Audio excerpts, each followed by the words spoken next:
Hey, we live? Is there people watching? I need to turn the damn TV on. Turn this on. That's kind of late. Just want to get a little update action. We got a thumbs up. That's cool. A thumbs up. Anybody? Oh, okay. There's some people coming up. Let me grab a tasty beverage. Just got done watching the Pens game. That's why this one's a little late. Wanted to give you guys an update because, what's up, MSL?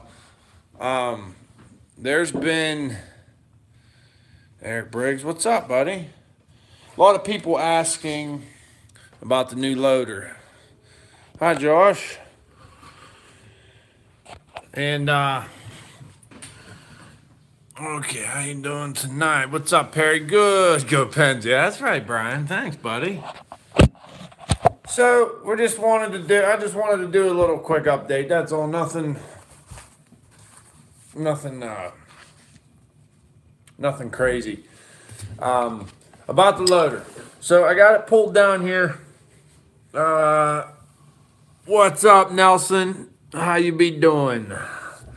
And two hiccups with that. Towed it down. We blew a tire, a cap, I guess. It was an inside one, so I mean we got it there. I honestly didn't even see it till the next day. I don't know if the truck driver didn't feel it or whatever. Who knows? And then that rear panel, I lost that rear panel. I don't know. That thing's probably mangled in a tree on the side of 79 or 80 somewhere. So, but that's material stuff. What's up, Chris? So we can fix that. So I get to running. I brought the buck saw over, you know. I haven't been skidding yet because it's too damn wet. The video service sucks. And it's just, today I went and I started cutting. I cut ahead. And I stopped myself after half the day because there's some days you cut and you're not with it. You're not into it. You know, I was putting them down, but I was like, I just felt tired and run down. I don't know what the hell the deal is. I was sick over the weekend, so I'm thinking maybe that's it. I'm still getting off of that, off of that, whatever. And, but looks like it's supposed to rain again tonight. Sorry, I'm a little tired. And, but either way, I got to hooking up on that buck saw. I moved the buck saw over, hooked it up, and I farted with a couple other things. I could not get the buck saw to work. I had to change some fittings, but I couldn't get it to activate. So here I'm thinking the worst, like the diverter valve's bad and this and that and blah, blah, blah, blah. Well, here I come to find out. After doing some calling, I called Barco, the actual headquarters, and got a hold of a fella. I can't get into my phone to tell you his name, but boy, he was helpful. But he ended up emailing me all the service and parts manuals. Now I bought this little binder there at Dollar General, and I had my buddy print these out at work because he's got this super fast laser printer that can print them. These are like 200 some pages long. But I have all the service and parts manuals and electric schematics for it. Hi, Chuck. What's up, man? How's Sweet Georgia doing? So I got those now, and I come to find out when looking into the wiring schematics, I bought the wrong damn joysticks for it. I bought joysticks with 2 buttons at the tops of each one, and I needed them 3. If this machine didn't have a diverter valve, it has just a dedicated valve. You know, a lot of these delimmers and stuff are set up on a loader. It's set up so when your jaws are open, you can run your ground saw. When you close your jaws on your delimmer, then that actuates a valve and charges the bar saw out the end, your topping saw. Hi, Al. How are you, buddy? And so I'm out there playing with this thing. I'm cussing and swearing. I was mad. You know, I can't figure anything out. But after I figured the joystick thing out, I was like, okay, cool, figured that out. And what I ended up doing is I found some push button momentary switches. And a momentary switch, anybody for you don't know, so say this is the top of your switch, and you push that, it charges, or not charges, it energizes the circuit. So it energizes the circuit to do what you want. And when you let off the spring in the switch, you know, it pushes the switch up and shuts that energize off. So if your buck saw, you hold the button, it's coming down, and you let off the button, it'll stop right there and it'll stop turning. And then you have another one to return it back up like this. So I found some small enough that I was able to take them, excuse me, joysticks apart, drill a little hole in the top, run the wires, do all that bullshit. They look like these Frankenstein things, and I'll get a video of them when I get a better chance.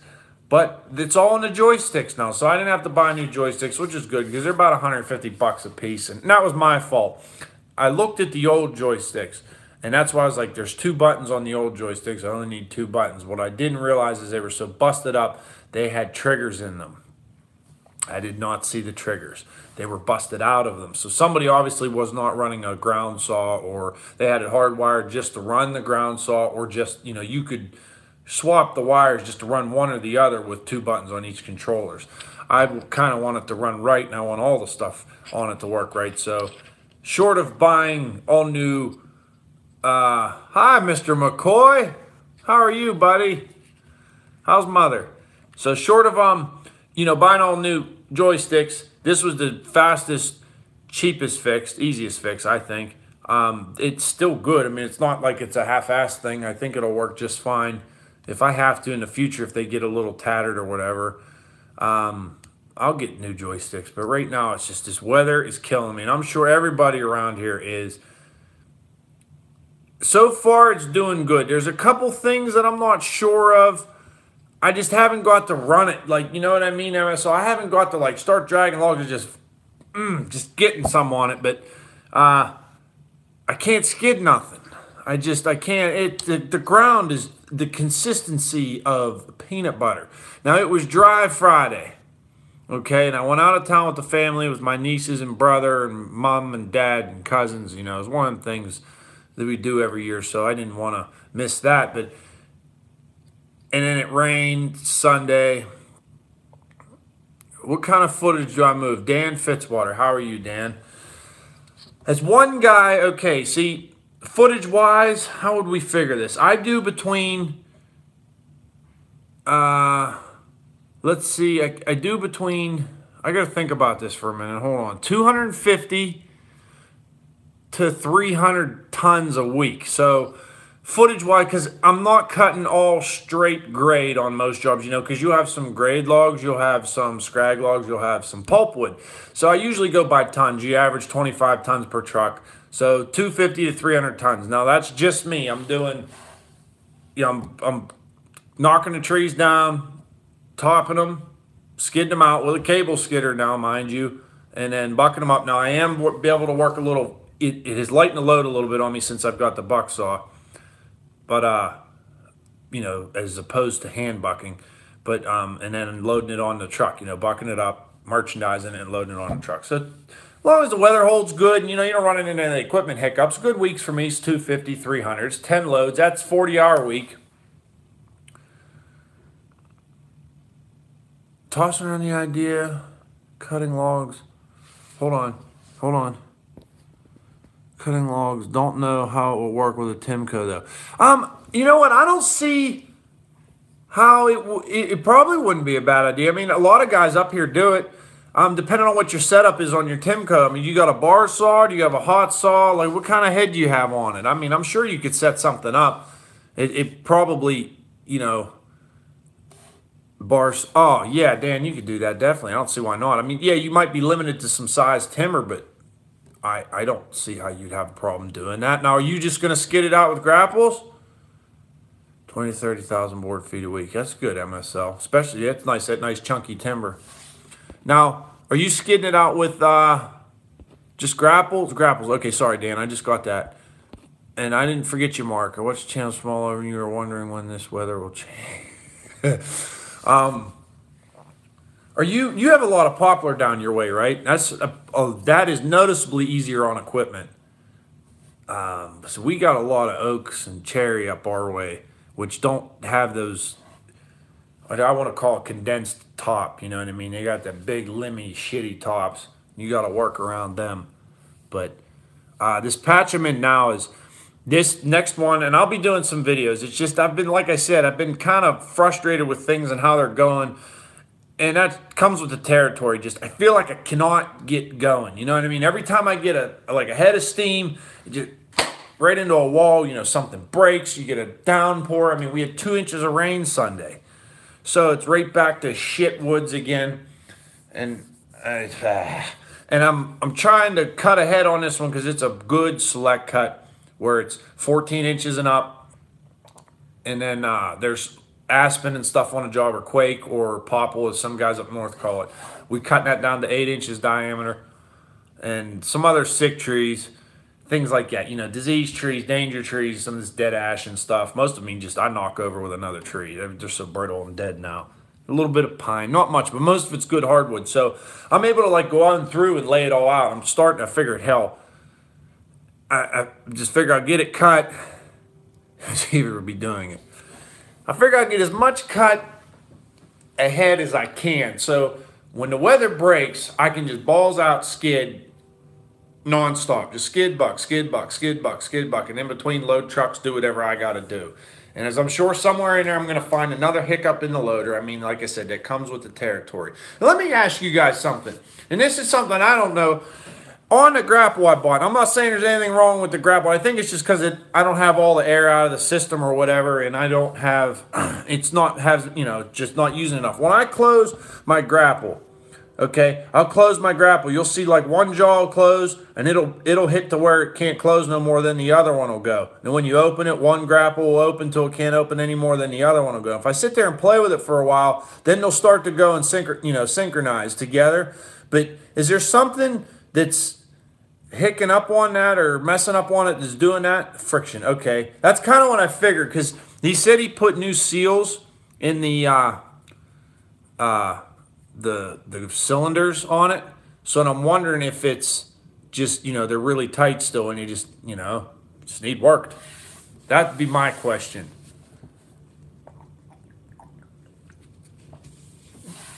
That's all. I didn't think it was really anything, because when I started to play with it, they start to, and like I said, I haven't really got to hone on it, really use it just yet. I got to get the other landing. I have some logs over there I got to get. There's a half a load. So I got to get a truck to come down. And I got to put the remnants over there on a trailer, haul it over to the job I'm on now. Okay, Logging Daddy, I'll come back to you. Haul it over there, unload it, and then go over, take the skidder, get that loader that's over there, the Prentice, up to where a truck can grab it, clean that little bit up right there with the blade, back blade it, straw it, knock the chains off the skidder, drive the skidder over to the other job because I got to drive it down the road. And I don't think I screwed up. I think I should leave them chains on there, but I don't know. But okay, enough of that bull. Okay, Logging Daddy, what kind of chain do you use on your saw? I have used semi-chisel for years up until this winter. Switched to Oregon New XL full chisel, and it cuts amazing. Yes, semi-chisel, not a fan. I'm just not a fan. I think semi-chisel's for, depending on what kind of wood you're in, but you see a lot of the homeowners and stuff around here use that because it's a smooth cutting chain. Takes the dirty wood just a little bit better. I am a Oregon 72 LGX fan. I really am. I haven't had a chance to try the EXL yet, but the 72 LGX, you can buy it cheap. Leave them on the run, the ditch line. I can't, dude, I can't, MSO, I can't run the ditch line. I'm being watched like a hawk from this township. I can't. For some reason, they think I'm just the devil right now, and I don't know why. Because I cut trees down. I'm a tree killer, We're not perceived as nice people around here. But getting back to the 72 LGX is what I run. I could get it. Yes, it is replacing that. That's what I hear. And from what I understand, it's not much different. It's got the oil grooves and a couple little things here and there in it, but it's basically the same thing, just new style. But I'm hearing pretty decent reviews about it. No one's really saying too much negative about it, from what I understand. But I've always ran the LGX, man. What's up, Bobcat? It seems to work good. There was some other crap I wanted to talk about. But either way, like I said, the hiccups. You know what, Mike? I have to... Yeah, it's scary, Josh. I have to say the still chain is good. I mean, I'm a diehard Husky guy. Don't get me wrong, but still makes it seems like it's harder. It'll hold an edge longer. It really will. It seems like it's just a little better quality steel. You know, it holds that nice sharp bite longer. You know what I mean? It digs in. Sybil chains. I never heard of them. Are they like a carbide chain MSL or what are they? I've heard of them before, but I've still okay. But it's still ain't a bad chain. It really isn't. It's just a pricey. Damn, are they pricey? I think I can get now. I run the same bar on both saws. It's an 84 drive link bar on a 372 and a 395, running 84 drive links, 50 gauge 3/8 pitch chain. And it's nice because then everything, you break something to do, so everything's the same. Everything's interchangeable. I think at the show I got loops for that for $14.50 a piece. And I just bought them again from, I don't think it was from, man, I can't think of his name. Crap, I wish I could because I'd love to give him a plug here. Shit, he's a logging supplier. He doesn't have a website. He was at the show. Oh, what the hell was his name? Oh, well, I'll think of it. If I can remember it, I'll dig it up. I don't know where his card is. It's just, but either way, it's just cheap. You know what I mean? It's $14.50. You can't outdoor performance. Cool. You can't buy the chain and break it for that price. I mean, you really can't. They must be making them in such mass quantity. 20 inches for a 20-inch bar. I'll tell you what, Mike, back here, it's more than that. You're for a 20-inch bar for that style chain. The style chain that's like the similar comparable to the LGX, the 72 LGX. You're looking at $25-$30 back our way, and you get into 2-foot bars. I mean, $30-$35. They're kind of out of hand. The dealers around here are kind of out of hand. But once again, this is a homeowner-driven area. It's not, like I said, the demographic I'm coming from is not a big logging area. You know what I mean? The logging's done here. People are coming from outside. I'm a transplant or an alien. I don't know. Like I said, there's nobody else I know around here really doing that. 18-inch bar, $22.50. It sounds about right, Josh. Really does. But it is good chain. It lasts. So, it's not a bad investment as long as you don't get into rototilling or anything. I bucked up by hand.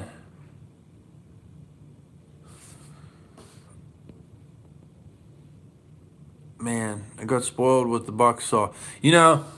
I am spoiled with the buck saw. It is nice because you did muddy logs. It's just plow through them. None of that tracing a line so your in cut's not digging on the dirt and your out cut's not, and you're pinching bars and do it. You just, and I noticed it gives me, because it's not wearing on me, my body, not wearing and tearing on the saws anymore, and it's just, it's nice to have that little bit of sit down time. You're out there cutting trees down all day long, or half a day, so you're physically a little tired, and then it's nice to just hop in the skidder, drag some trees, and then you can just hop in the loader, and that's kind of like your little rest time. I'll eat a sandwich while I'm doing it or whatever, so I'll be refreshed and ready to get back at it. No, I don't own a Cat 518. I leased that off a guy that I work for. I wish I owned that machine.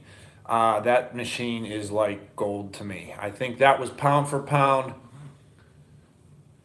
I think the 518, in my opinion, was pound for pound one of the best skidders built for this region, for like the northeastern,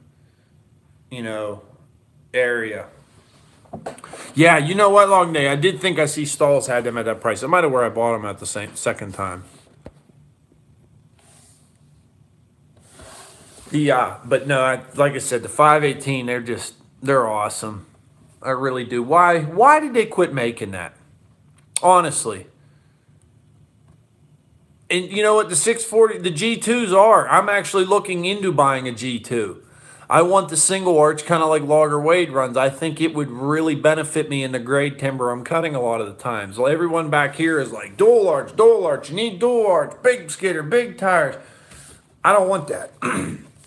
I want something that I can move with ease and you know, it just, the 518, man, you can thread that thing through anywhere in the woods. It goes anywhere. It pulls. It'll pull till you snap the cable every time. I mean, it really will. You gotta, you gotta listen to your drum and your cable to talk to you so you don't break it. But it's, as long as you use your noodle, you don't really. I haven't really run into anything I can't do with that thing. Excuse me, guys. Oh, I'm tired as hell. So, but I figured I'd give you all an update. When did they, I don't know. I've seen them.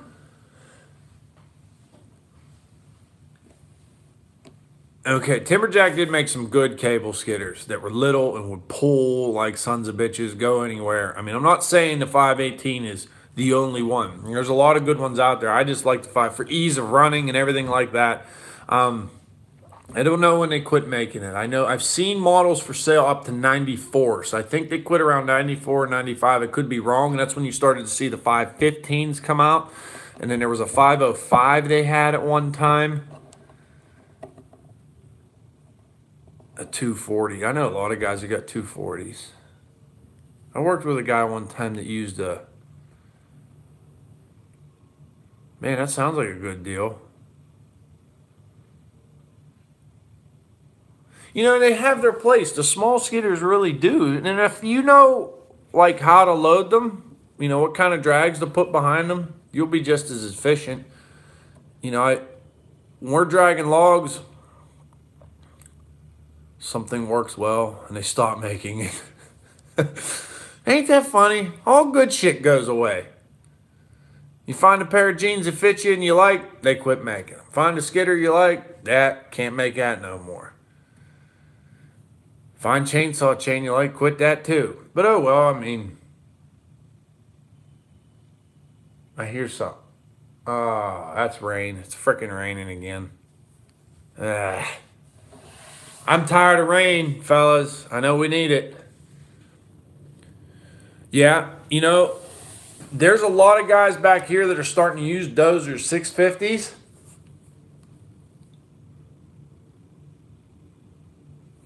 There's a lot of guys back here with 650 deers, dozers with winches on. A lot of Dutchmen run those because they can run all year long.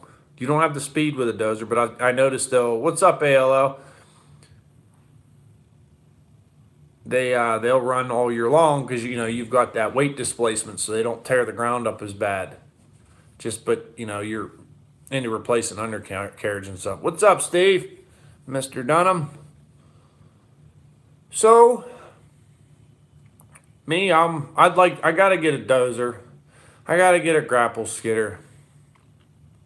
I don't want a big grapple skidder. Hi, Jim. How are you, buddy? But I guess, and I'm doing a video about how, things that are how the business grows and going after things you want. We're working on it. It's a work in progress, but we'll see. We'll get that out here hopefully soon.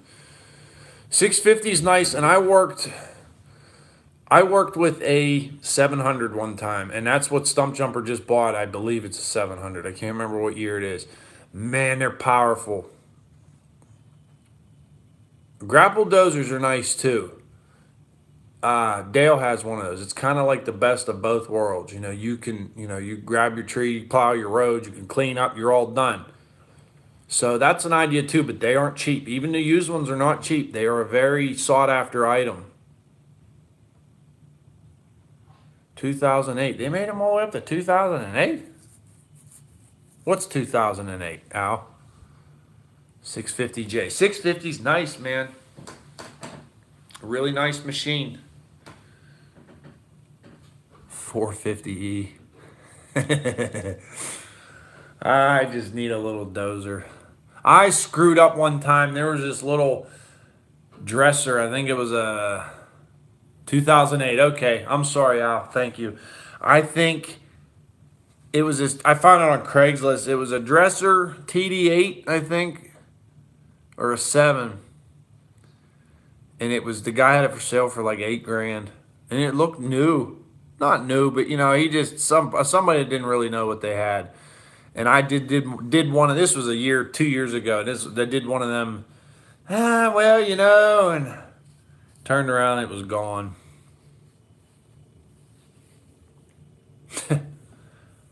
D20P. So, one who procrastinates masturbates, right? So I missed the deal on that one. But oh well. Ended up with a log loader. Won't all happen at once. It will happen sooner or later. We'll get her. I'll have an whole armada of stuff to break and destroy and cost me all kinds of money. But hell, that's the American dream, right? Yeah. So, we'll get her. But wanted to let you know what's up. TD9. Now, what size? Okay, say a 9. What is that comparable to, like in a cat? Is that like a D5 or 4? What would that be comparable to? The TD8 or 9. What are they comparable to? Or to like a John Deere D4? Okay, that's cool.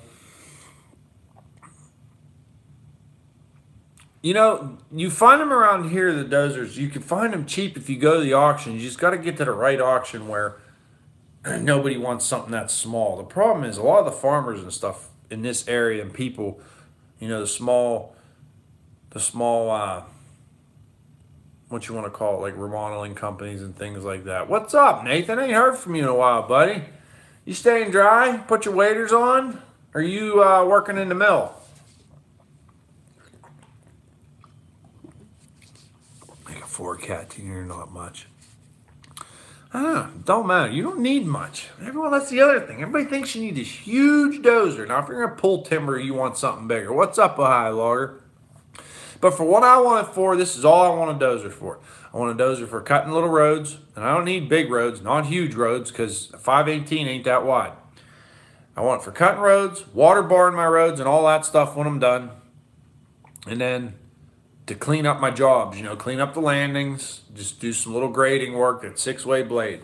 I'm not out there to move mountains, dig coal, and do all this other stuff. Everybody thinks you got a gigantic. I don't need that. So you're rebuilding hydro pumps. Sounds like fun. Kind of beer.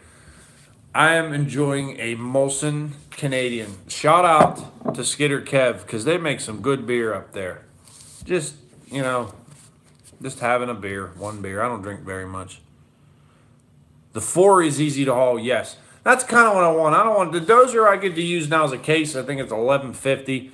The blade's too damn wide. You got to permit it everywhere you go, and that's like, oh man, it's pouring outside. What a total boner kill.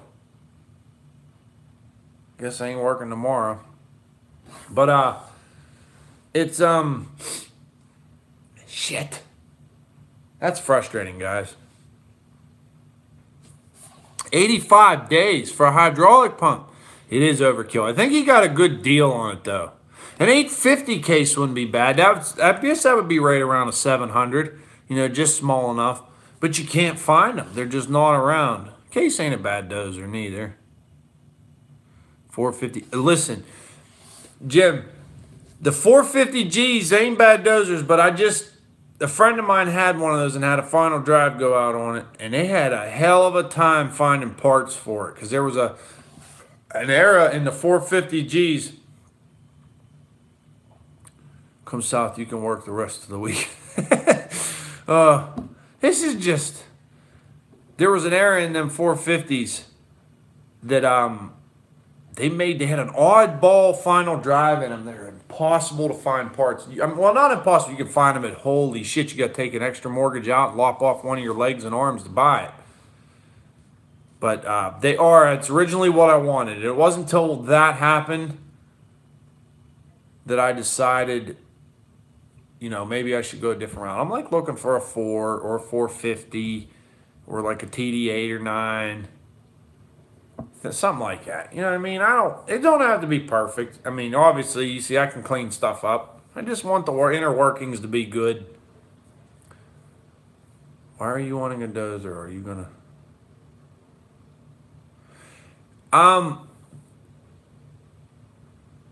There is the dozer. It's not necessarily steep around here, but we have a lot of hills, a lot of valleys, and things like that. Places it's not flat like here, like out towards like in Ohio and in Indiana. You know what I mean? There's a lot of you get north here, there's a lot of big hills, yes. And there's places around here, there's a lot of big hills. But you know what I mean? I go just a little bit southwest Virginia, and that shit down there is so steep, you know what I mean? You trip at the top, you're not stopping until you get to the bottom. And then the hills around here are just big enough that, just little bench roads, little sweeps, just to get around little oddball spots and, tucked away where all the good trees are. Usually because no one else goes after them to get them. So... Oh, yeah, I'm definitely not working tomorrow. This is, you guys probably can't hear it, but we're getting blasted right now. 650 would be good. Now, what was so expensive about the 700s? Fuel or maintenance, or what was the expensive about that? What was your name? Mr. Todd, Mr. Smith. What was your thing about the 700s? Tell me, please. Because I'm curious. Yeah, that's all it is. I mean, there's spur roads, that's where I'm at now. On this job, there's actually an old road there, but it's an old skid road that's sloped like this, from over the years.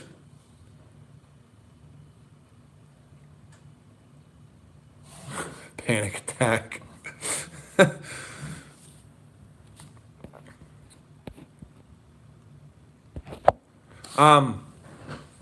Now, I mean, don't get me wrong. I get into some of them spoil piles and stuff, Nathan. They're cliffs. But you're not really cutting benches along those. But maybe a little road to get up on them or around them or something like that. But yeah, that last job had some steep shit in it. But it wasn't like long and steep. You know what I mean? You could reach most of the way up from the bottom. You could reach the rest of the way over from the top. Don't get me wrong. Final drives. Oh, yeah, I never thought about that. I just need a dozer to, just like I said, punch my roads and do all my BMP work. I'll tell you what, MSO, I see you cutting, man. It seems like you remind me of cutting up by my camp. Just everything's a hill. Everything's bench roads. Everything's, you're either setting the landing up in the bottom and swimming in mud, or you're setting it up at the top and you are guzzling the fuel.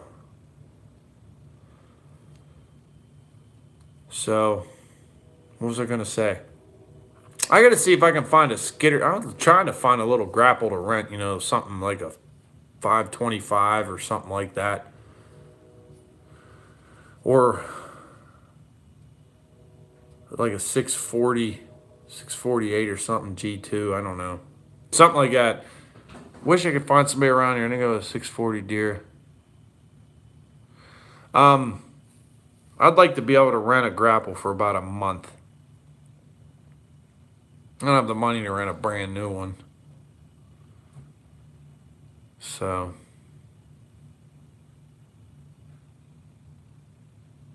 Too much power for the frames.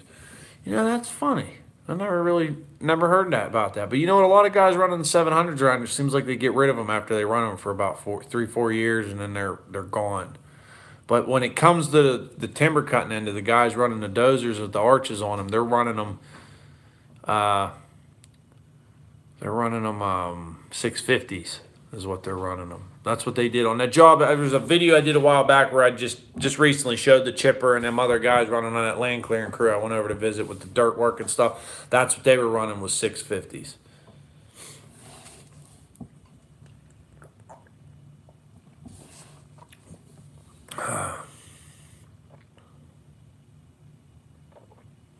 I have ran the grapple. It's not so much getting lazy. It's just I don't have the fit. Sell yours. I'm in a situation right now where I've got way too much timber to cut for the time that I have to cut it. I'm on a gun range. and it was closed down. And they're going to open it back up. So I've got like 2 months to cut an inordinate amount of timber. I mean, I have to move a massive, and it's chunkier stuff, so it's slowing me down, cutting it down, you know what I mean? And I'm not going to be able to skid 4 trees at a time. I'm going to have to knock it back to about 2 because shit's so big. So I just would like to have a grapple to be able to, use that cable to get them up where I can reach them in places, and then just take off with the grapple, never even get off. Just run it till the, holy shit, Todd. You have a grapple, Nathan? What kind is it? I didn't know you had a grapple. I thought you had the Clark. The 666.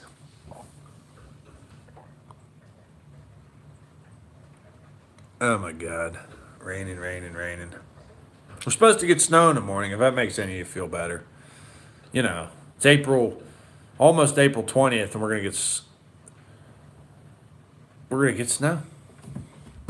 That's just frickin' peachy. That's Pennsylvania, I guess.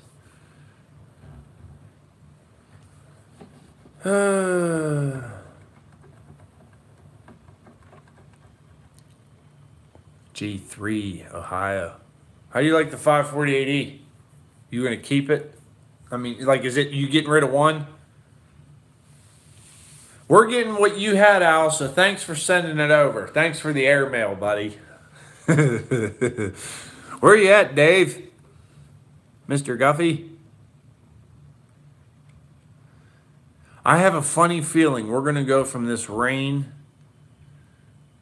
snow shit, chicken hawk. That was a hawk, Stevie. I don't care what you say, that was a hawk. Little turd. I couldn't believe I saw it. I was like, I was fumbling. I shut off my saw and everything. I got to take a picture of the chicken hawk, this little turd, since we don't have meat wagons around here. Kane, yeah. It's snowing. It always snows in Kane. It's like living up in Ridgeway or Brockway up in that area. If it's coming out of the sky, it's white stuff. 525 is nice, but slow going back to woods. What do you mean slow going back to woods? I'm just saying I'm not necessarily the 525. I'm looking for something that is about the same size. Steve, you want a vacation? Come on up. I could use you to cut some trees. Heh. I got a place for you to stay. You guys cutting timber, Stevie? Or did you have to pull off that job? And did you get to see Stump when he was out there? He's a good egg. I hope you got to run into him. Hope Tater didn't keep him away from you. The go back power. Okay.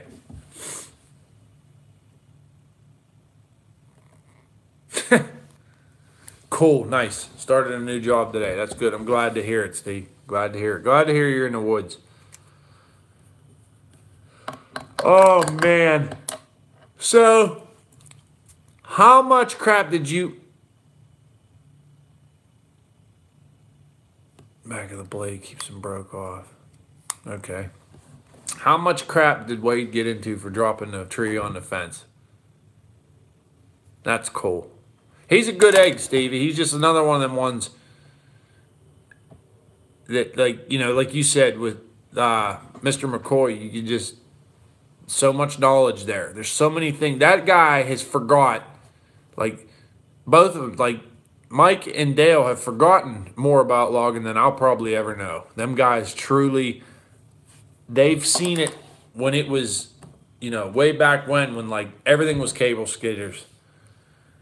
And then from on, up to now where everyone's using, processors and forwarders and big grapple skidders, and a lot of outfits don't even have guys on the ground anymore. And it was just, they came up in an era where they got to see it all.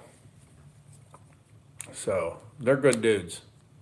I owe so much to Dale. He's been such a help with me getting my loader and getting it worked on, and And, you know, just I feel indebted to him for the rest of my life. I know that. He's one of those people that just, you know, he really stuck his neck out for me in a couple situations, and I wouldn't be where I am without his help. So I can honestly say it. So I know you're not watching, you old fart, but thank you if you do come across this video. And Mike, we got to hang out more because there's a lot I could learn from you too. I don't know much about the sawmill end of it. Like I said, I run a band mill, but I know how to make round logs into square lumber, but maybe not very efficiently. So, well, folks, I don't want to tie everybody's night up. I was going to have to get up early, but it looks like I'm going to be able to sleep in and make eggs and bacon in the morning because it's just, I'm not going to be able to do crap. Probably another packet in there kind of day and maybe cut a little bit. Okay, well, another quick one. I bought my loader in Wilkes-Barre, Scranton, Pennsylvania. A fella had it he had like you too, Steve. You take care, give Wade hell for me. If I get a free chance, I'll come out and see you guys. We'll cause some trouble. Maybe I could bring a bowling ball that fits my hand so I can show you that I actually can half-ass bowl because that was a piss poor showing of my bowling skills at best when I was out there. But I don't know what I was saying. I forgot. Oh, I bought it from Wilkes-Barre, Scranton, and the guy he had like a salvage yard. He always went to auctions and bought. It seemed like he bought a lot of excavators. He was big in the excavators, burn ones, and all that shit. But he bought something that this loader came with it. You know, it was like a package deal. He says, I don't know shit about the loader. I don't want the loader. I don't want anything to do with it. All I know is it needs an injection line, and the grapple's going to need some work on the pins. So I was lucky enough to find it and bought it, and now I got it. So it came from Virginia originally, I think, so, because it was a pine one. Teenage pads. All right, everybody, I'm going to cut you off here because I need to go lay down. I am exhausted. So everybody stay safe, stay dry. I know everyone out there is probably struggling a little bit right now because of this weather, but just, you know, hang in there. We'll all pull through it. It's a nice thing about this is we all got a kind of nice little community here. Everybody can kind of look out for one another. And I don't know if I'm going to Richmond yet. That's all up in the air between Stump and a couple other people. So if they all go, I will. But I wouldn't miss that for the world. Hopefully I can run into y'all. So, but all right, everybody. You have a good night. Stay safe. Go have fun. Don't let this rain get you down.